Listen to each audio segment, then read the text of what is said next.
Muy buenos días. Hoy vamos a continuar con el tema del dengue, pero nos enfocaremos en el dengue complicado y en particular en el dengue grave, en el dengue que mata, porque en el programa anterior hablamos del dengue en general y hablamos del dengue en la forma de los grupos A y B de la clasificación de la Organización Mundial de la Salud en cuanto a tratamiento, pero hoy nos vamos a enfocar en el grupo grave, en el grupo que muere. Muchos de los pacientes infectados por dengue evolucionan bien, la mayoría. Incluso hay un grupo considerable que cursa con pocos síntomas o sin síntomas prácticamente y que no aparecen en las estadísticas. Por eso la OMS, cuando habla de infectados de dengue, calcula que un 50% casi no aparecen en las estadísticas porque ni van al médico en algunos países.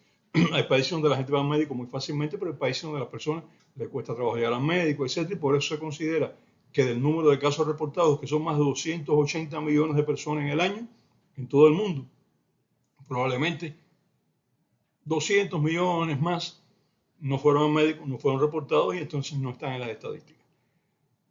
Esto no hay problema, son personas que evolucionan bien, que tienen pocos síntomas y que no causan problema ninguno. Y los síntomas que pueden presentar pues no son tan llamativos. Pero hay un grupo de pacientes que presenta complicaciones, muchas complicaciones graves, y la muerte toca la puerta de ellos. Toca la puerta de ellos, de muchos de estos pacientes. Y es el dengue que mata, el dengue grave. Tuve una experiencia triste, una de las experiencias tristes de mi vida. Yo digo que han sido tres básicamente. La primera fue esta, ¿no? Fue muy triste, ¿no?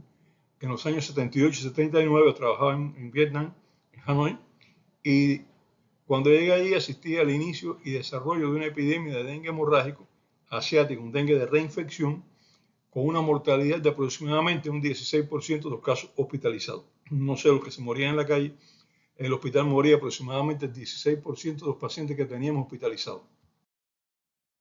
Trabajaba en una sala que tenía alrededor de 8 cubículos, cada cubículo con 5 camas, y en los 2 o 3 meses desde el pico de la infección, fueron 2 o 3 meses, tal vez un poco más, tal vez 4, porque ya no recuerdo muy bien exactamente el tiempo, pero no fueron tantos meses, fue el pico, el momento que más casos había. Pues llegamos a tener hasta 3 pacientes por cama, porque no había dónde ponerlo. Se pusieron algunos catres, a veces yo tenía hasta que saltar sobre un catre para poder atender a un paciente que estaba un poquito más allá, y ese cubículo diseñado para 5 pacientes tenía muchas veces 15 por las camas grandes y 3 por los catres, 18 pacientes. Un hacinamiento tremendo, pero no había otra cosa que hacer. No había otra posibilidad para ingresar los pacientes. Y entonces se ingresaban así, masivamente. Todos los días, cuando llegaba a la sala, me faltaban rostros. Miraba y me faltaban personas con las que había estado tal vez hasta jugando el día anterior, con algunos bromeaba el día anterior, practicaba mi vietnamita, que estaba cuando aquello en pañales, y entonces practicaba con algunas personas que me era más agradable. Llegaba a un cubículo y se ponían a jugar conmigo, porque los vietnamitas son muy cariñosos y muy adecuados. Entonces llegaba ahí a los que me conocían: ay, doctor Antonio, ¿cómo está? Baxi Antonio. Pues sí, coja, es como se dice, ¿cómo está? Y eso yo me sentaba, ¡juá! ¿Y cómo están ustedes? Y conversábamos. Y entonces al otro día llegaba y decía: ay, esta persona que estaba aquí ayer falleció. Y esta persona que estaba allá también falleció. Personas con las que había bromeado el día anterior. Recuerdo una en particular, pero bueno, no voy a hablar de esas cosas así tan tristes. Vi la necrosis de varios de ellos, ¿no? Porque en aquella época uno de los vietnamitas que trabajaba conmigo era el patólogo que había estudiado en Cuba y yo lo conocía desde Cuba. Y entonces me invitaba a ver las necrosis. Y yo bajaba a veces con dolor del alma porque estaba viendo una necrosis de personas que había visto en la sala, pero las veía. Las hemorragias pulmonares y la hemorragia del corazón por dentro tiene sangre, pero por fuera no, pues yo veía que el corazón, el músculo cardíaco lleno de sangre, hemorrágico completamente. Y eso decía: bueno, esta persona no podía sobrevivir. Con estas lesiones no podía sobrevivir. Y es lo que causaba la muerte de estos pacientes. Por eso digo que fueron experiencias muy tristes, muy duras, pero el médico tiene que vivir todo esto, ¿no? ¿Qué vamos a hacer? Es una profesión que escogimos no para sufrir, sino para ayudar a que los demás no sufran. Y a veces nosotros tenemos que sufrir para que los demás no sufran, no sufrir callados. El dengue mata y no debemos olvidarlo. Se han establecido una serie de situaciones ante cuya presencia en un paciente con dengue tenemos que hacer que todas las alarmas suenen. Es como las alarmas de fuego, de humo, que estamos cocinando y a lo mejor algo se nos pasó, de pronto empieza la alarma de humo, y decimos: pero esta alarma, ¿por qué suena? Por un poquito de humo, algo que se me está quemando aquí en la cocina. Sí, pero cuando hay fuego suena también. Bueno, un paciente con dengue tenemos que verlo así. Ante cualquier señal, cualquiera, de complicaciones de dengue grave, hay que hacer sonar todas las alarmas y tratarlo como lo que es, como un dengue grave y potencialmente mortal. Esto los médicos no deben olvidarlo nunca, tomar todas las medidas a nuestro alcance en un paciente que presenta señales de alarma. Al mismo tiempo, es muy importante que pacientes y familiares conozcan esta situación, estas señales. ¿Por qué? Porque en caso de que aparezcan, no pierdan tiempo y acudan urgentemente a un centro hospitalario. Yo tuve COVID, ¿no? Y estuve un día y medio que no podía estar ni de pie. Estaba sentado y cuando me ponía de pie que alguien iba a verme allí y hablábamos, porque muchas personas pensaban que no habíamos tenido esa percepción y médicos y todo que me iban a visitar me iban a decir, no te acerques. No tienes problema. Y entonces cuando me paraba un momentico, me daban fatiga y tenía que sentarme. Y yo mismo no me di cuenta, hasta que pasaron horas, de que era un signo de gravedad del COVID. Que gracias a Dios todo fue bien, ¿no? Por eso estoy aquí, si no estuviera aquí. Los signos de gravedad, signos de alarma, vamos a decir así, en los pacientes con dengue son, en primer lugar, frialdad en pies y en las manos. ¿Por qué? Porque la frialdad de pies y manos nos está hablando de contracción de los vasos sanguíneos periféricos. Estos vasos se contraen. ¿Por qué se contraen? Como respuesta del organismo a situaciones de hipovolemia. O sea, disminuye la cantidad de líquido circulando en la sangre y el organismo dice, vamos a apretar las arterias para que más o menos, como ahora disminuir el calibre de las arterias, disminuir el continente, recuerden eso de física, y entonces el contenido que estaba disminuido se va a adaptar a un nuevo continente. Y entonces una respuesta del organismo es la vasoconstricción, o sea, contracción de los vasos sanguíneos para adaptar los vasos sanguíneos a la cantidad de sangre que tienen dentro, que ha disminuido, por lo que ya explicábamos en el programa anterior, salida de plasma de los vasos sanguíneos hacia el espacio intersticial, hacia el interior del cuerpo, ¿no? Lo que tendrá las células ahí. Esto es una señal de alarma importante. Un paciente con dengue, con frialdad de manos y pies, es una señal de alarma. Es un prechoque. Hay que verlo así. Otro, sudoración abundante con la piel pegajosa. Es también parte de la respuesta vegetativa y puede relacionarse también con las fases iniciales de shock. Pies y manos frías, sudoración con piel pegajosa, cuidado. A veces dicen, no, es que hace calor. No hace calor, está cayendo en shock. Hemorragias por encías, por la nariz o por otras partes del cuerpo. Es muy evidente. Está ya, todo el mundo se da cuenta que la cosa está mala, ¿no? Señales de disminución de las plaquetas. Cuando el resto es que las plaquetas están disminuyendo. Y hay lesiones del endotelio vascular que explicábamos en el programa anterior. Esto es una alarma. ¿Por qué? Porque está saliendo plasma de los vasos sanguíneos hacia el intersticio y estamos en la presencia de las fases iniciales de shock. No hay sangramiento severo, pero ya estamos avanzando hacia el shock. Si hay un sangramiento masivo, un sangramiento severo, una alarma mayor. Algo muy importante que a veces no se le da la importancia que requiere. Dolor abdominal con distensión del abdomen. La persona se queja de que el abdomen está distendido, que le duele. Puede ser señal de alteraciones vasculares de los intestinos y puede ser una complicación vascular grave también. Dificultad para respirar. Bueno, todo el mundo se alarma. Cuando tiene dificultad de respirar, todo el mundo se alarma. Eso es normal también, ¿no? No es normal que tengan dificultad para respirar, es normal que se alarmen. Pero los pies fríos y manos frías, los sangramientos pequeños estos, pero mantenidos, lo que hablábamos de la situación esta también ya de sudoraciones profusas, etcétera, todos esos son signos alarmantes. Cualquiera de ellos, para no estar médico, que el médico vea, examine y determine. Somnolencia, persona está somnolienta, o persona irritable, se molesta por todo, son señales de ¿qué? De falta de llegada de sangre al cerebro, de hipoxia cerebral, trastornos. ¿Por qué? Porque la cantidad de sangre bombeada por el corazón ha disminuido por la salida de líquido hacia el intersticio. Fíjense que todo eso es lo mismo, estamos hablando de lo mismo. Taquicardia, o sea, aumento de frecuencia del corazón, presión arterial baja, aumento de la frecuencia respiratoria, la persona, aunque no se queje de falta de aire, respira más profundamente. Todo eso puede deberse a shock o a hemorragias en el músculo cardíaco, miocarditis hemorrágica, o puede deberse también a hemorragias en los pulmones. Y esas son situaciones graves. La persona tiene una taquicardia mantenida, es un aumento de frecuencia cardíaca, o la persona tiene un aumento de respiraciones por minuto, la presión arterial baja. No pierda tiempo porque el tiempo es vida. Y los más llamativos, que eso sí la gente no pierde tiempo, son el estado de shock, que ya es la coloración azulada de pie y mano, la persona pierde esto de lo que les hablaba, que tiene hipotensión, que no puede mantenerse de pie, todo esto, y la presencia de convulsión, son señales de alarma que todo el mundo enseguida sale corriendo. Oye, vámonos rápido de aquí que tiene convulsiones, ¿eh? ¿Y por qué no corrió cuando tenía las manos y pies fríos? Perdió tiempo. No quiere decir que el resultado va a ser mal, pero quiere decir que perdió tiempo. La presencia de cualquiera, aunque sea de uno de los signos anteriores que estábamos hablando, de uno solo, ya es dengue grave.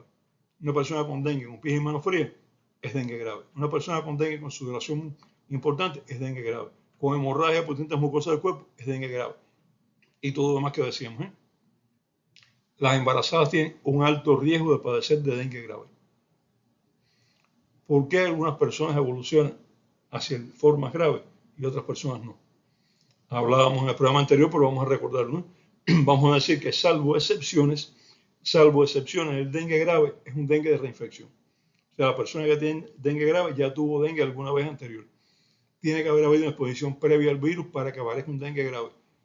Salvo excepciones, que incluso algunos dicen que estas excepciones no son así. Es que la primera forma de dengue que tuvieron fue una forma poco sintomática y no la diagnosticaron. Pero bueno, vamos a dejar la duda también ahí. Cada uno de los 4 serotipos de dengue desarrolla inmunidad permanente contra ese mismo serotipo e inmunidad relativa por unos meses contra los restantes serotipos. Pero cuando pasan unos meses, ya no hay inmunidad contra los demás. Vamos a hacer un breve repaso inmunológico. Los que no son médicos voy a tratar de hablar de forma que se entienda. Los médicos me van a entender más fácil, pero cualquier duda, ahí está el ciclo de inmunidad. Pueden ir a él y empaparse un poquito más. El organismo se defiende de las infecciones por varios mecanismos que ya describimos en el ciclo de inmunología. Vamos a resumirlo diciendo que la primera respuesta del organismo ante cualquier agresión, incluyendo infecciones, es la llamada respuesta inmunológica no adaptativa. Yo le digo RINA, R-I-N-A, respuesta inmunológica no adaptativa. Esta respuesta reconoce sustancias químicas. Por eso antes le decían no específica. No es así. Es específica. Lo que no es específica a antígenos, o sea, a estructuras específicas de virus. Es específica a sustancias químicas que pueden ser comunes a virus, que pueden ser comunes a bacterias y otras cosas. Él reconoce la presencia de algo que no es del cuerpo. Y entonces, ¿qué hace? Responde a eso, a sustancias químicas comunes a muchos agentes infecciosos y desencadena una respuesta que no tiene que adaptarse a un agente infeccioso específico, sino que ataca todo lo que se parezca y que al mismo tiempo actúa sobre el organismo provocando respuestas en el organismo de defensa. Respuestas que si son exageradas, la defensa mata. Eso puede pasar también, ¿no? Yo digo siempre también que esto es como un combate donde llegan los bombarderos y lanzan bombas hacia abajo. Llegan los aviones y ametrallan. Usted no sabe a quién está matando.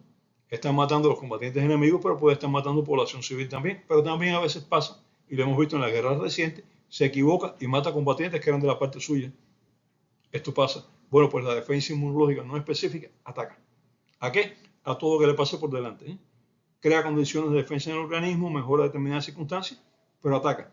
Y ataca por la liberación sobre todo de sustancias que se llaman citocinas, que la liberan las células de defensa, y estas células de defensa, que ya dijimos también que los macrófagos y las células dendríticas son infectadas por el virus del dengue, pues los macrófagos y células dendríticas infectadas por el virus del dengue segregan sustancias que van a crear condiciones que pueden afectarlas a ellas también. Esta respuesta es dañina para muchas cosas, es una respuesta demasiado amplia.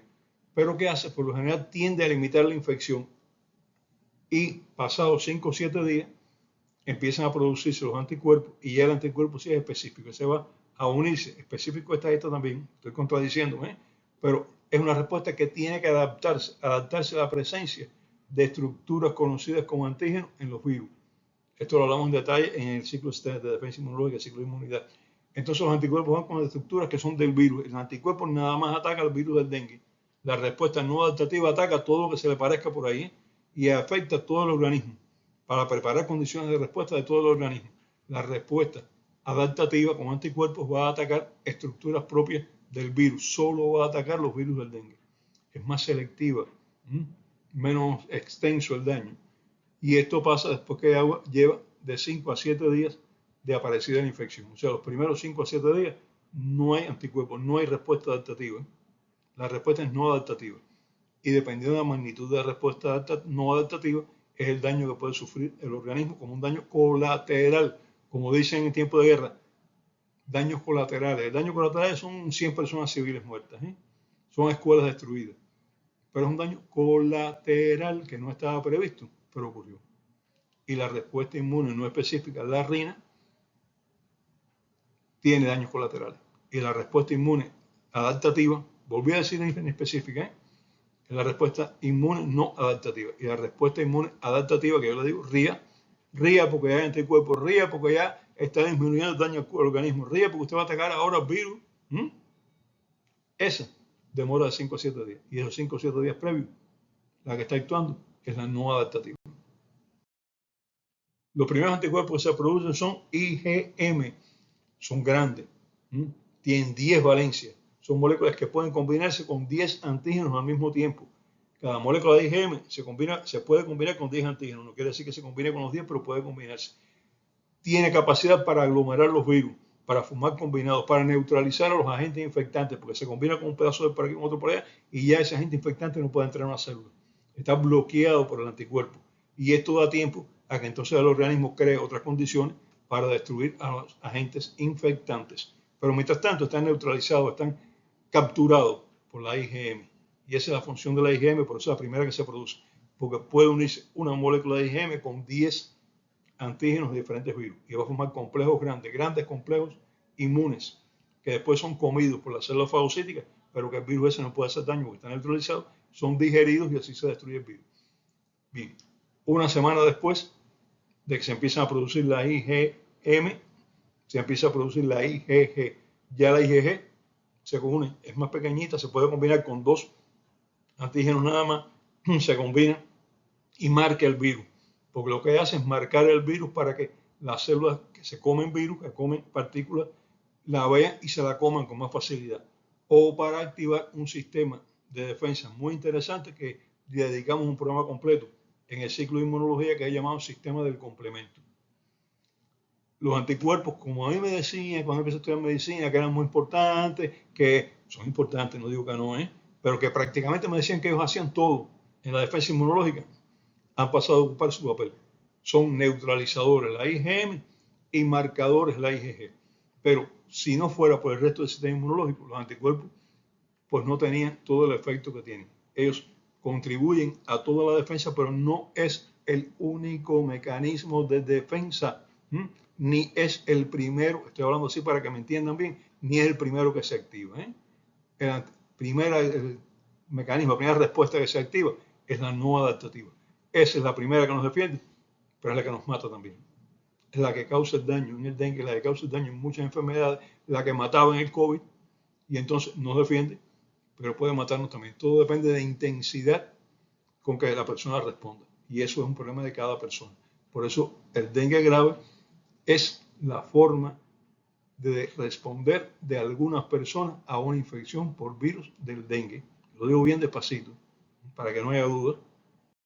Hoy revisamos los signos de alarma del dengue, los mecanismos que causan estos signos y cómo van estos signos, o sea, los signos que hemos revisado hoy, cómo ellos facilitan la aparición del dengue grave. Ahora vamos a hacer una pausa. ¿Por qué vamos a hacer una pausa? Porque el tema es extenso, nos hemos prolongado bastante y por lo menos a mí no me gusta estar más de 20 minutos frente a un video, por muy bueno que esté. Siempre lo detengo de nuevo, vuelvo después. Y entonces, bueno, pues vamos a detenerlo nosotros y continuar posteriormente en el próximo programa con todo lo que tiene que ver con dengue grave, o sea, lo que nos hemos tratado hoy. De todas formas, voy a publicar un video que lo abarca todo, un video que incluye las dos partes. Y este video, el que tenga 44 minutos para sentarse frente a él, se lo agradezco, porque es de interés. Pero por lo menos a mí me gusta verlo así por partes, no más de 20, 22 minutos, incluso si es posible 15 minutos un video. Lo dejamos entonces para la próxima, esa segunda parte. Muchas gracias por su atención y espero verlos para entonces. Nos vemos. Hasta luego.